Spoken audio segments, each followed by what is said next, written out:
সূৰুজমুখী ধাৰাবাহিকখনৰ আজি নিশা আহিবলগীয়া এপিছডৰ প্ৰমো মুকলি হৈছে। আজিৰ প্ৰমৰ প্ৰথম ভাগত আমি দেখিবলৈ পাইছোঁ সোণৰ দেউতাক আগবাঢ়ি আছিল আৰু পিছপিনে আমি দেখিবলৈ পাইছোঁ শেৱালীৰ মহাকক। তেতিয়া শেৱালীৰ মহাকে কৈ আছিলে বঢ়িয়া বুঢ়াক পানীতে পেলাই দিম।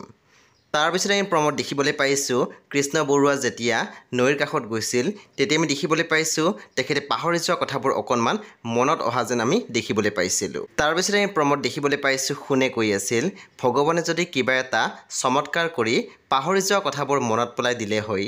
প্ৰমৰ একেবাৰে অন্তিম ভাগত আমি দেখিবলৈ পাইছোঁ পৰী আৰু দেউতাক একেলগে আছিল আৰু তেতিয়া আমি দেখিবলৈ পাইছোঁ শেৱালীৰ মহাকে পানীত পেলাই দিছিলে কৃষ্ণ বৰুৱা আৰু পৰীক। সেই বন্ধু বান্ধৱীসকল আজি নিশা ৮ বজাত ৰং টিভিত আহিবলগীয়া সূৰুজমুখী ধাৰাবাহিকখন খুবেই বেছি ইণ্টাৰেষ্টিং হ'বলৈ গৈ আছে। সেয়ে আপোনালোকে চাবলৈ একেবাৰে নাপাহৰিব।